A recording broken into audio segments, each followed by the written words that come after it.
കൊണ്ട് ദൈവത്തിന്റെ ഹിതമല്ലാത്ത വഴികളിലൂടെ സഞ്ചരിച്ച് എനിക്കൊന്നും നേടണ്ട, ഒരാളെയും എനിക്ക് നേടണ്ട. ആളുകൾ എനിക്ക് പുല്ലാണ്. എനിക്ക് പ്രധാനപ്പെട്ടതാരാണ്? ദൈവമാണ്. ദൈവത്തിന്റെ വഴിയാണ്, ആളുകളുടെ വഴിയല്ല. മൂന്നാമത്തെ പ്രലോഭനം എന്താണ്? അപ്പൊ ഈശോ തന്നെ തന്നെ പരിത്യജിക്കുന്നു. ആളുകളെ, വ്യക്തികളെ കർത്താവിന് മുകളിലല്ല, അവരൊക്കെ കർത്താവിന് താഴെയാണ്. ഒരു മകള് വന്നിട്ട് പറഞ്ഞു, അച്ഛാ എനിക്ക് ഒരു തെറ്റ് പറ്റി. എന്താണ്? ഒരു റിലേഷൻഷിപ്പ് ഉണ്ടായിരുന്നു. ശരി, ആ റിലേഷൻഷിപ്പിൽ എനിക്ക് ചില പാപകരമായ സാഹചര്യങ്ങളിലൂടെ കടന്നു പോകേണ്ടി വന്നു. ശരി, ഇപ്പോൾ അവൻ എന്നെ ഉപേക്ഷിച്ചിട്ട് വേറൊരാളുടെ കൂടെ പോയിരിക്കുകയാണ്.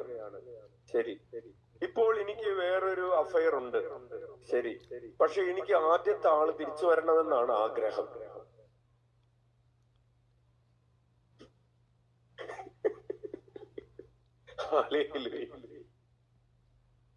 കുഞ്ഞെ, നിന്റെ വഴി. എന്നിട്ട് ഞാൻ ഇടയ്ക്കിടയ്ക്ക് അവനോട് മടങ്ങി വരുമോ എന്ന് ചോദിച്ച് മെസ്സേജ് ഇടുന്നുണ്ട്. ആദ്യത്തെ ആള് ഇവളെ പറ്റിച്ച് വേറൊരാളുടെ കൂടെ പോയൊക്കെയാണ്.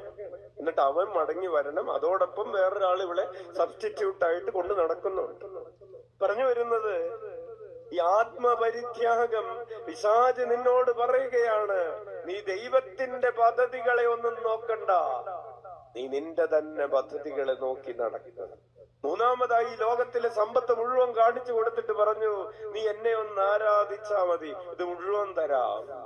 ഈശോ പറഞ്ഞു, എനിക്ക് അതൊന്നും വേണ്ട, ഈ ലോകത്തിൽ അധികാരവും വേണ്ട, സമ്പത്തും വേണ്ട, എനിക്ക് ഒറ്റ കാര്യം ചെയ്താൽ മതി, ഇതാ ദൈവത്തെ അല്ലാതെ വേറെ ആരെയും ഞാൻ ആരാധിക്കുകയില്ല. ഇതാണ് പ്രിയപ്പെട്ടവരെ ഈശോയുടെ ആത്മപരിത്യാഗത്തിന്റെ വഴി എന്ന് പറയുന്നത്. അതായത് ആത്മപരിത്യാഗം ചെയ്യണമെന്ന് ഈശോ നമ്മോട് പറയുന്നതിന് മുമ്പ് ഈശോ അത് നമ്മെ കാണിച്ചു തരികയാണ്.